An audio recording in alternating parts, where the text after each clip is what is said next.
A gente vai continuar a correção na página 42, tá? E aí depois, porque são pouquíssimas páginas, depois que nós concluirmos, eu vou entrar, bom dia, Maisa.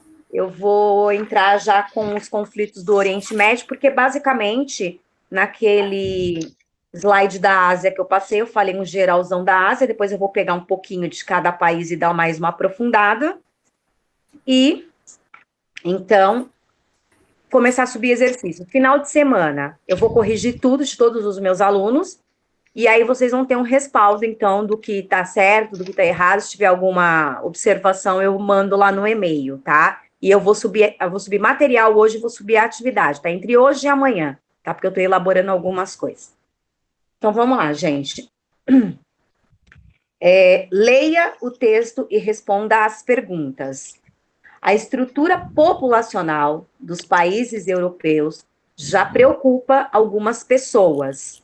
Segundo os dados da ONU, hoje a população idosa com mais de 65 anos representa aproximadamente 16% da população da União Europeia.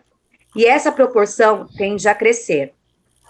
Uma população que envelhece é uma população que tem tido uma qualidade de vida satisfatória, o suficiente para aumentar a expectativa de vida, mas se ela não se renova, quem dará continuidade à nação? Então, aqui o que ele está falando, né? Basicamente, que eu tenho uma população bem idosa, por conta que o país ele é bem desenvolvido, então ele consegue que os seus habitantes, né, vivam mais tempo. Agora, ele coloca aqui que se ela não se renovar, quando ele fala de renovação, ele está falando de nascer, né, outras crianças, outras gerações, exatamente, para serem os futuros, né? Porque se eu não tiver gente nascendo, né? Isso é bem característico de todo o país, né? Se eu não tiver pessoas nascendo, como que eu vou ter pessoas envelhecendo? Como que eu vou ter mão de obra, né? Eu não vou ter mão de obra se eu não tiver uma população envelhecendo, tá? A pergunta é o seguinte: a Europa tem passado por transformações populacionais de grande importância. Que transformações são essas? O que está acontecendo lá na Europa, gente? É bem atual isso. As pessoas estão morrendo e não tá mais nascendo outras? Sim, exatamente. Isso a gente pode dizer que é o quê? Um decréscimo populacional. Ao invés da população ela estar aumentando, essa população ela está o quê? Diminuindo. E aí acontece exatamente o que eu acabei de falar, porque o que vocês têm que ter sempre em mente é o quê? Se eu tenho indústria, se eu tenho mercado de trabalho, eu preciso de pessoas para trabalhar nesse mercado de trabalho, né? E como que eu vou ter pessoas trabalhando nesse mercado de trabalho? Através do quê? Através de mão de obra. E para que eu tenha mão de obra, eu preciso do quê? Pessoas nascendo. Se eu não descontroladamente, tá?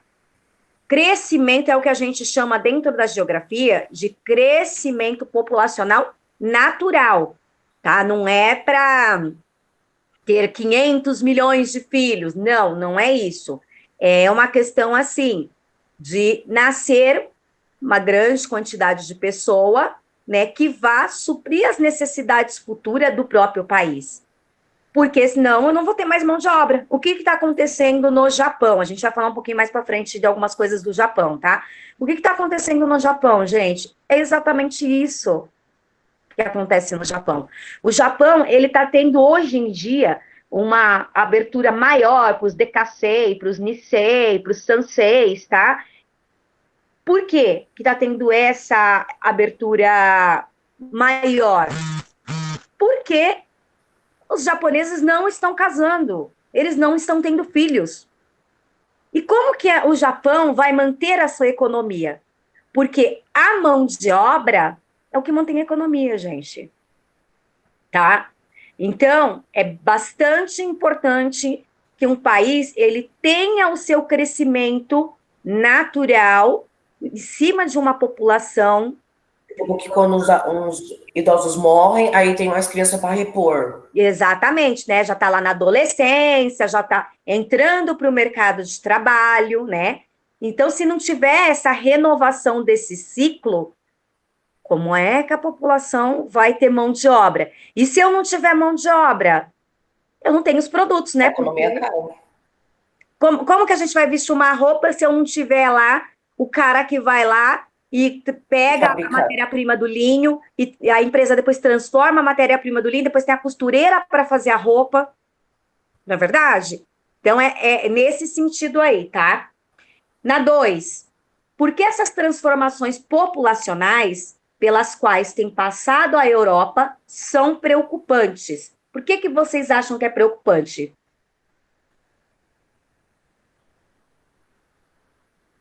Porque vai ter uma hiperpopulação assim? Sim, ou seja, o que vai acontecer? Não tem reposição populacional. Não tem a quantidade de pessoas que eu preciso dentro daquela população. E isso cai de novo no que eu acabei de falar, como ficaria a geração de renda do país, como que o país iria se desenvolver. O país não iria se desenvolver, né? Tá? Então, essa é a Como que ficou, resposta. professor? A 2? Então, a 2 você pode colocar assim, que há uma preocupação da reposição da população, tá? Para dar continuidade às nações europeias.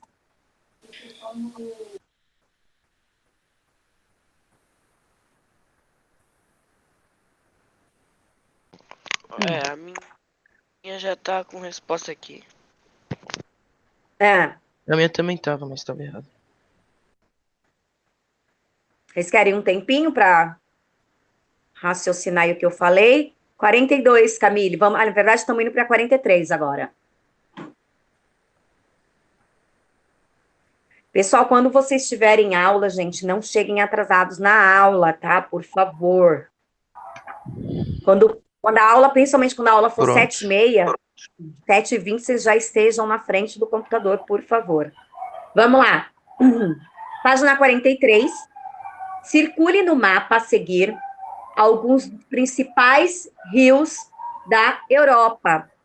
Então, são os rios que vocês já estão cansados aí, né, de saber. No mapa aqui, os rios são esses nomezinhos bem pequenos, próximo a essas linhazinhas azuis fininhas, né? Então, quais são os rios que a gente tem falado constantemente? Vamos lá, nono ano. O Ruhr e o Reno? Sim. Então, ó, na imagem a gente tem o Ruhr, tem o Reno, tem o Danúbio, tá? Então, é mais para que vocês entendam o seguinte, gente. Todas as linhas finas em azul dentro de um mapa, e tá com esse nomezinho pequenininho, aqui nem o Volga, isso são rios, tá? Então, são exatamente os rios que abastecem a Europa e que ajudam no desenvolvimento das indústrias, porque a indústria precisa, né, de ter essa conexão com os rios, tá? Então, por um exemplo, o rio Ruhr, ele se desenvolveu na maior parte da região metropolitana da Alemanha, tá? Então, isso acabou resultando uma conurbação da cidade. Por quê? Porque estou próximo do rio, né? O rio ele não fornece só navegação, né? As águas não vêm de rios e represas para serem purificadas e chegar nas nossas torneiras. É assim, embora, veja bem, detalhe curioso falando sobre rios. A água da Europa, no geral ali, tá? Não só da Europa, Califórnia, Estados Unidos, não é igual à nossa água. A nossa água aqui, a gente pode beber uma água da torneira, você corre um risco ou outro? Sim, mas a água daqui, ela é bem tratada, tá? Eu até gostaria de levar vocês na estação de tratamento de água para vocês verem como é que é, um passeio super interessante. mas enquanto tá essa coisa da pandemia, a gente não consegue, né? Mas, assim, é muito legal, gente, sabe? A água passa por muitos tanques de floculação, desinfecção, adição de produtos, e aí a gente pode tomar uma água da torneira. Nos Estados Unidos, na Califórnia, na Inglaterra, não dá para tomar água da torneira, porque a água que vem da torneira, ela é muito cálcica. Tanto que as torneiras deles, com um certo tempo, eles têm que trocar. A gente fica anos com uma torneira aqui no Brasil. Às vezes, a mãe comprou aquela casa, já tinha aquela torneira lá e fica o resto da vida.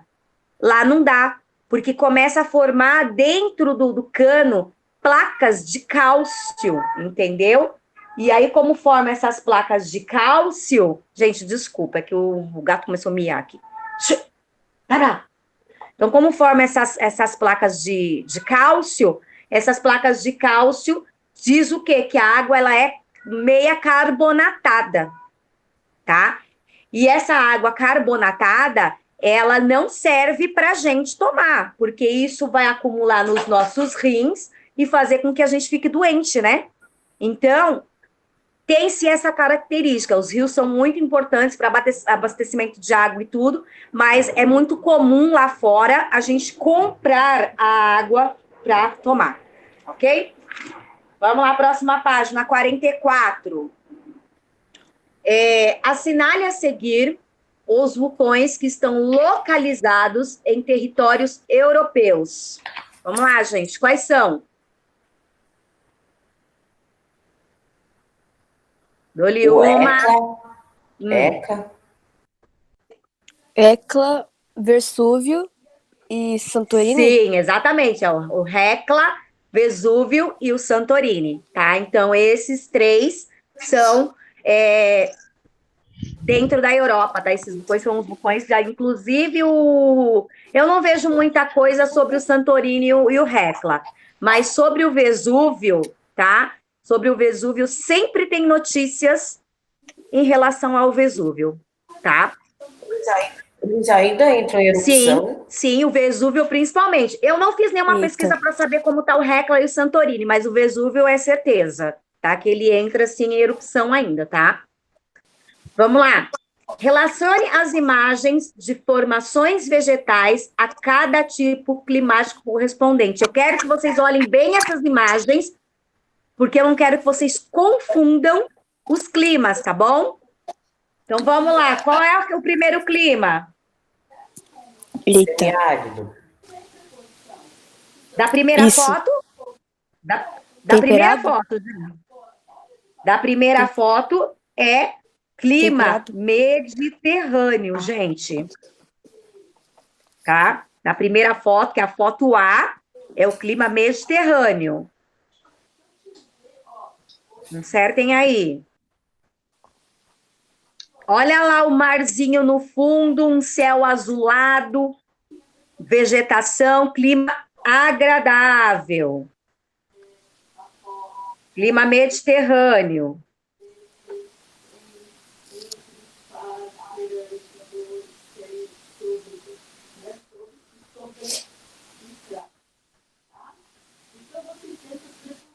Qual é a B, gente? Temperado. Clima temperado, as arvorezinhas avermelhadas lá do Canadá, né? Uma parte do Canadá ainda tem um pouco aí do temperado, tá? A C. Clima frio. Olha bem a C. Semiárido. Semiárido, ó, eu não tenho nenhum recurso hídrico e eu tenho várias plantinhas bem secas aqui. Então, isso significa o quê? Escassez de água, né? Me lembra as savanas na África. Sim, lembra as savanas e as estepes, exatamente. Tá? A D. Clima polar. Perfeito, João. Clima polar, ó. Eu tenho lá um céu azul, mas vocês veem que a vegetação, ela já é uma vegetação bem rasteira, porque aonde eu tenho muito frio, fica difícil de se desenvolver a vegetação, tá? E na última foto, que é a E? É frio. Clima frio. Clima frio. Por quê? Lembra lá, gente? Vamos lembrar de novo lá do filme da Bela e do Eduardo. Olha a arvorezinha lá que o Eduardo correu com a Bela nas costas e foi pro topo da árvore. Né? É igualzinho, é a mesma coisa. São as árvores das famílias aí das araucárias, tá? Dúvidas aí, gente? Não. Ok. Vamos lá, Eu ó. tenho, Vou dar uma dica pra vocês. entrar. Oi, tenho. Júlio. É o Paulo que tá falando. Sou Oi, eu. Paulo. Bom dia. Bom dia, Paulo. Bom dia, galera. É que eu tenho uma dúvida que eu acabei de chegar, eu não entendi o que estavam falando. Nós estamos falando, Paulo, correção, página 44, tá? Nós estamos falando da foto dos climas. Eu sei que eu já tinha feito antes. Tá, então confere a sequência, ó. B, C, A, E e D. Pegou aí, Paulo? Peraí, fala de novo. B, C, A, E e D de dado. é D, E. Não, ó, vamos lá, ó. B de bola, C de cachorro, A de Andréia, E de escola e D de dado. Interessante. Vamos lá para a próxima página. Página 45. A tundra é uma das formações vegetais Porque o encontradas na... desenvolvimento da plantação está sem vegetação em árvores. Não entendi, Paulo. Porque o desenvolvimento da plantação está sem vegetação, árvores, plantas, sabe? Aham. Tá, então vamos lá. Aqui ele está perguntando de características dessa formação. Então, Paulo já falou alguma coisa em relação a isso. Ela pode ser considerada planície sem árvores, né? Por que Ou planície seja, sem um árvores? deserto. Não entendi, Paulo. Ou seja, um deserto. Quase um deserto, né? Por quê? Porque ela não tem, né, aquela vegetação exuberante, ela tem mais vegetação rasteira, domínio de musgo e pinha, tá? Por isso de vegetações. Tudo bem aí, gente? Sim. Eu vou ter um pai. Maísa, tá dando Oi. pra escutar sua mãe dando aula. Ah, é? É, Coitada. Vamos lá, gente. Identifique a Europa Oriental e Ocidental, pintando as de cores distintas e complete a legenda. Então, gente, aonde é que começa aí a Europa Oriental e a Da Ocidental? Da Rússia até a Bulgária? Ó, vamos lá. Na Rússia até a Áustria e em Portugal até a Suíça. Tá, então vamos lá, então, gente. Quando eu falo de Ocidente... Oi, você tá na 5 ou na 6? na 45. Da 5 ou da 6? Na 6. Tá. Então, ó, ali na Turquia, olhem lá o mapa lá embaixo, ali na Turquia.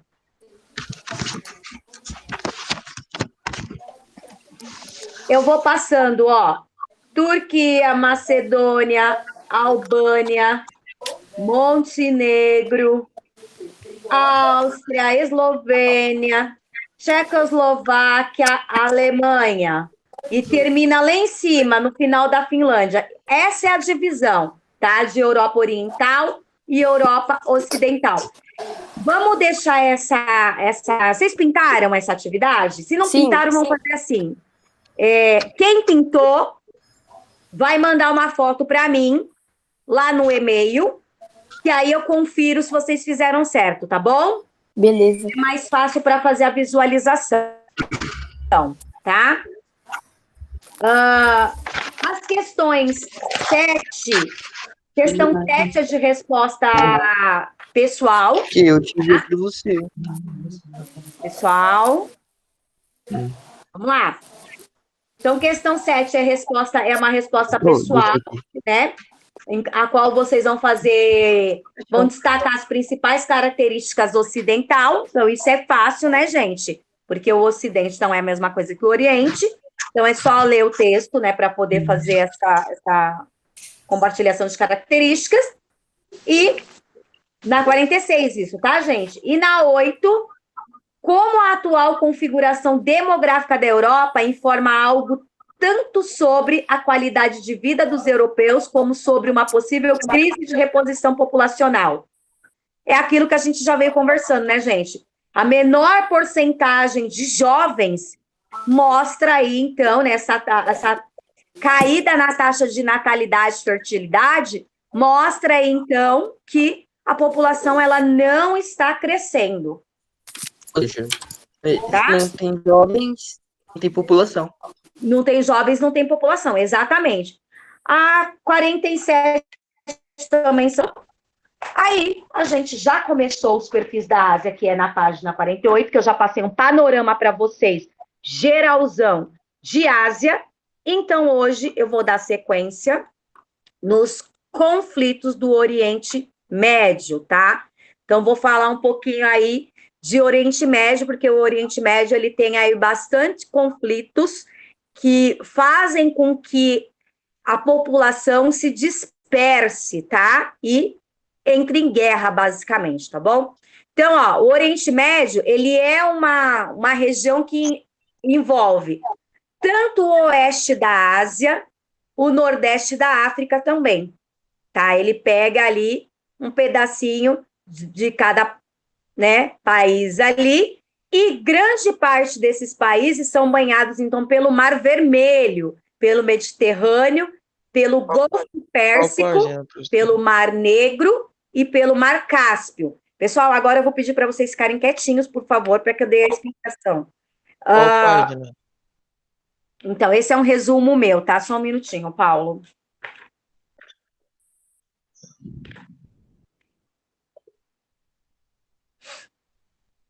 Ó, Oriente Médio, Paulo, ele começa ali na página 56, tá? E aí começa o Oriente Médio. Então, assim, pessoal, essa população, né, a maior parte dessa população, dessas regiões, né, é formada por árabes, tá? Então, eles trabalham com exploração de petróleo, que é uma das principais atividades econômicas da região, e traz destaque nesse petróleo, ele é retirado mais da Arábia Saudita, dos Emirados Árabes Unidos, do Kuwait, do Irã, do Iraque e do Bahrein, tá? Então, são os locais que são detentores desse petróleo, tá? A língua árabe é a mais falada no Oriente Médio, tá?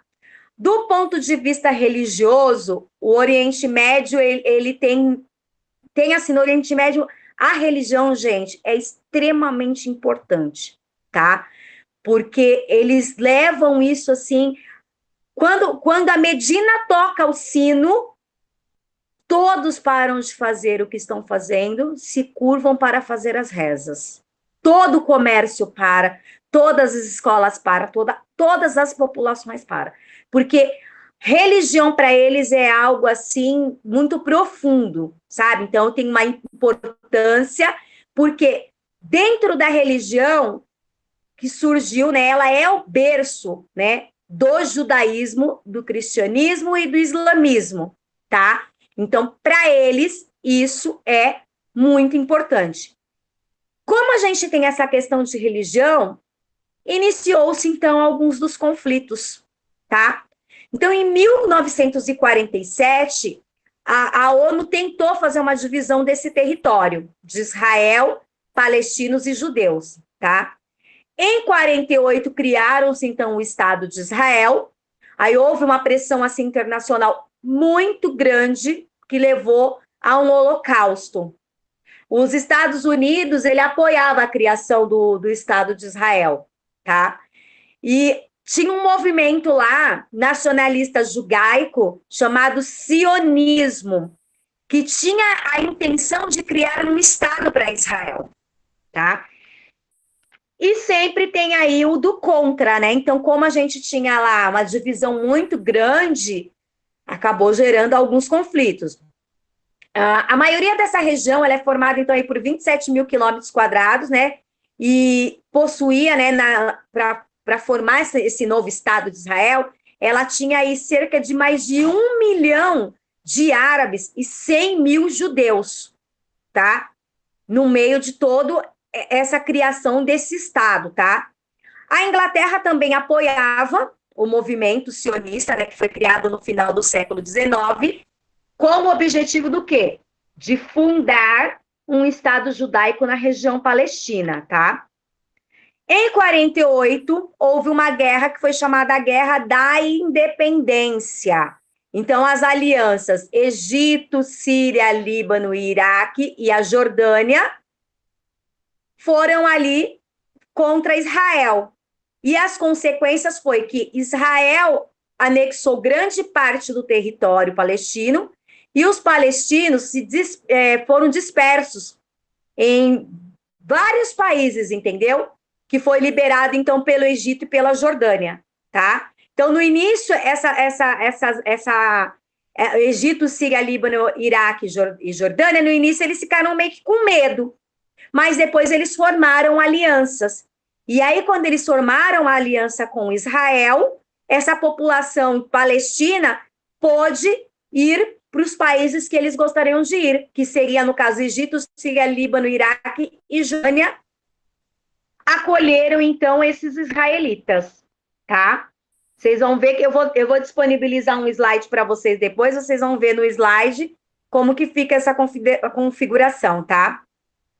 Em 56, nós tivemos a Guerra de Suez, tá? Onde o presidente egípcio Nasser, ele nacionaliza as empresas bancárias e o canal de Suez, que é um canal muito importante para navegação, tá? Porque esse canal, antigamente, ele era administrado pela Inglaterra e pela França, tá? Aí, na junção aí de Inglaterra, França e Israel, eles se juntaram, invadiram a península do Sinai e o Egito, tá? E foram aí meio que contra, né, algumas medidas. Os Estados Unidos se posicionou nisso, a União Soviética, que era antiga ao URSS, também se posicionou e exigiram que Inglaterra, França e Israel retirassem essas tropas, tá? A consequência disso foi o quê? A derrota do Nasser, né? Esse presidente egípcio, tá? Porém, o Egito, ele manteve o domínio do canal de Suez. Então, assim, a briga toda aconteceu por conta do canal de Suez e, por fim, o canal de Suez ficou ali sobre o domínio do Egito. Por que era importante o Egito manter o domínio daquele canal? Porque o canal de Suez, gente, é um canal muito importante para a navegação, tá? Para transporte. Então, quem tivesse esse canal em seu poder teria mais formas do que de adquirir verbas, tá? Em 1967, nós tivemos aí a Guerra dos 6 Dias, né? O Nasser, ele não aceitou que ele foi derrotado. O que ele fez? Ele interditou o Golfo da Aqaba, tá? Em resposta a isso, Israel faz um ataque surpresa e ataca a aviação egípcia, que ainda estava no chão. E aí a vitória foi de Israel, né? Porque como foi um ataque surpreso, Israel não esperava que ia acontecer isso e acabou, então, os egípcios sendo derrotados. Qual foi a consequência disso? Israel acabou ocupando a faixa de Gaza e a península do Sinai, que faz parte do Egito, a Cisjordânia, as colinas de Golan, que faz parte da Síria. Então, Israel acabou dominando toda essa parte, tá? houve, então, com isso, lembra que eu falei lá no início que os árabes eles começaram a se dividir em vários desses países que eu falei? Houve, então, um enfraquecimento desses árabes, porque eles ficaram pressionados com os israelenses, tá? E aí, houve, então, a dispersão novamente dos palestinos, e em 64, essa dispersão acabou levando, então, à criação de uma organização pela liberdade palestina, tá? Porque os palestinos, eles lutavam por essa liberdade, tá? E como ficou, então, a situação dos palestinos? Eles foram abandonados por lideranças árabes, dispersos pelo território após a ocupação do seu território por Israel. Em 64, com a criação dessa organização pela libertação dos palestinos, se desvinculou os outros países árabes, principalmente os que eram contra, tá? E o líder passou a ser, então, Yasser Arafat, tá?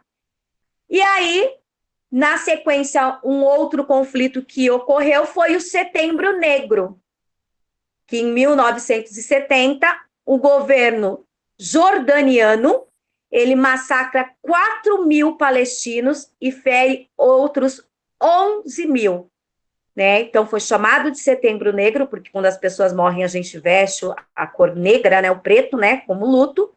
E aconteceu exatamente aí, em setembro, esse massacre, matando, então, aí, gente, 4.000 palestinos e ferindo outros 11.000, tá?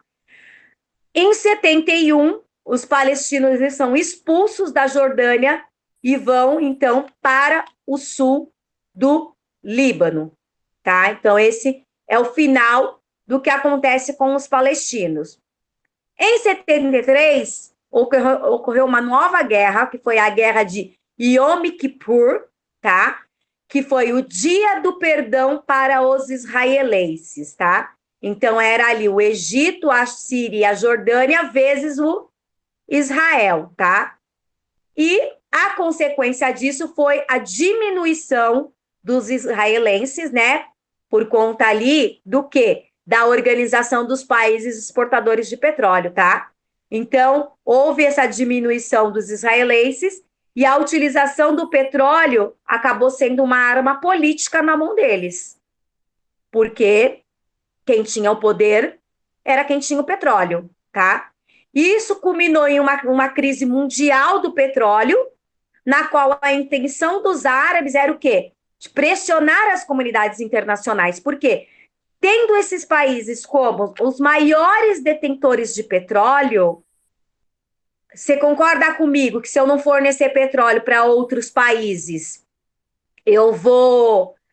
vai faltar petróleo no mundo? Então, eles cobravam o quanto eles queriam do petróleo e forçavam as outras nações a comprar o petróleo deles, tá? Em 76, a região formada por vários povos e culturas, dentre eles os maronitas, que são os árabes, os muçulmanos sunitas, os muçulmanos xiitas, os drusos e os palestinos, né? Eles, então, formaram aí uma região, inclusive na página... Vamos lá, deixa eu buscar aqui para falar para vocês. Aqui, ó, na página 61, fala-se assim, ó, xiitas e sunitas.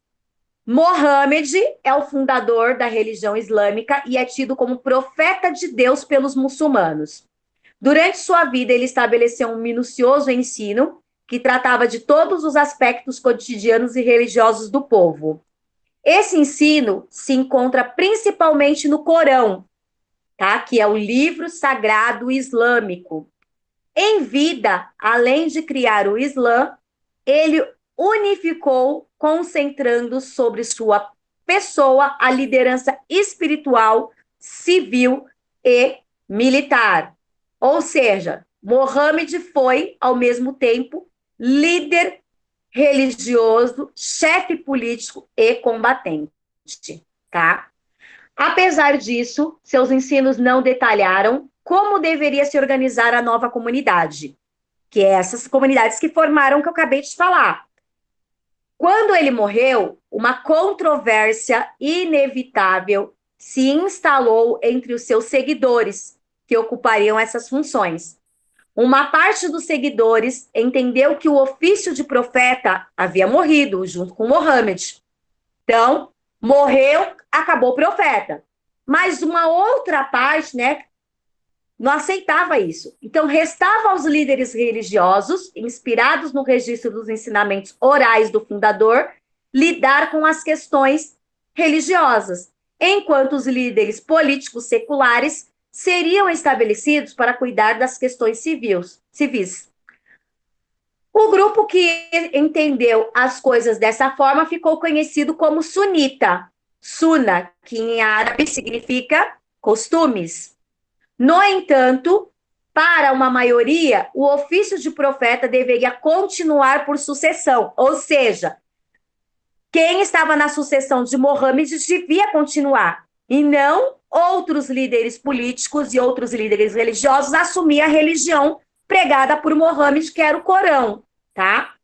No entanto, então, para essa minoria, eles acreditavam que deveria continuar a sucessão mediante a figura do imã, título que passaria de geração em geração. Assim como Mohammed, o imã político seria o fator de união do Islã, o continuador do papel de profeta, um líder espiritual civil e político. O grupo que entendeu dessa maneira ficou conhecido como xiita ou Shia, né, que em árabe significa companheiros. E em referência aos companheiros de Ali, né, genro de Mohammed. Então, o sucessor de Mohammed seria o seu genro, que seria o primeiro imã, tá? Então, na época da Revolução Islâmica do Irã, em 79, o Ayatollah Khomeini, chefe revolucionário, era o imã dos xiitas. Então, desde que ocorreu essa divergência de entendimento, sunitas e xiitas estão frequentemente em conflito. E esse conflito nunca acabou, gente. Tá? De um lado, eu tinha um povo que queria seguir o Alcorão, mas daria o poder, né, político e espiritual para os líderes, e do outro lado, né, que é os xiitas, então o primeiro são os sunitas, e do outro lado os xiitas queriam o quê? Queriam que o genro de Mohammed fosse o sucessor a questões religiosas e políticas. Só para a gente finalizar, houve, então, um confronto, né, entre cristãos e muçulmanos, tá? E em 82, Israel invade o Líbano, expulsa o povo do território. Ariel Sharon foi o líder dessa revolta, né? Então, foi esse confronto que teve aí, né? Essa invasão de Israel ao Líbano foi liderada por Ariel Sharon, tá? E em 83, as tropas israelenses retiram-se parcialmente do país, tá? Então, deu para vocês entenderem por que o Oriente Médio tem tanto conflito? Não é só o conflito por conta do petróleo, há um conflito religioso. Então, na verdade, o conflito religioso é o que mais deu origem às guerras dos conflitos, tá? Que ocorrem aí no Oriente Médio. Ainda tem alguns conflitos que eu gostaria de falar para vocês, tá? Então, na próxima aula, a gente vai ver aí mais alguns conflitos. A gente vai falar um pouquinho de 79, da Revolução Islâmica no Irã, tá? Deixa eu só ver aqui quem está presente, para não ter erro na chamada.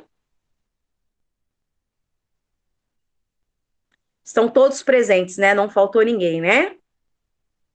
Faltou, professora. Quem que faltou, gente? O Felipe. Felipe. Felipe. Esse é o Felipe. E Felipe, E olha. a Júlia. Ele fica toda hora faltando, Felipe. Júlia então também. Tem que pegar no pé dele. A Júlia também, ó. Pegar no A Júlia pé também não dele. tá. A Júlia também faltou. Verdade. Júlia e Felipe. Gente, dúvidas? Não. Não. Na verdade, assim, vocês precisam ler. Eu vou colocar o slide lá para vocês, tá? Eu não terminei o slide ainda de falar sobre o slide, mas eu vou postar para vocês e já vou postar alguma atividade, tudo bem? Tá. Ok. Beleza. Então, beijo, bom final de semana. A gente se vê semana que vem. Qualquer dúvida, manda no meu e-mail, tá? Atividade, não esqueçam, subir na plataforma. Eu não vou nem falar para vocês que eu vou subir coisa hoje, tá? Talvez eu suba à noite, mas vou deixar para subir no final de semana, porque no final de semana é o momento que eu sei e corrijo tudo.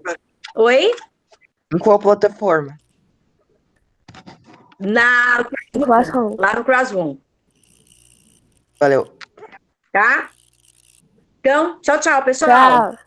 Tchau. Tchau. Tchau. E aí? Ai, Vitor. Bom Bom dia. dia. Calma aí.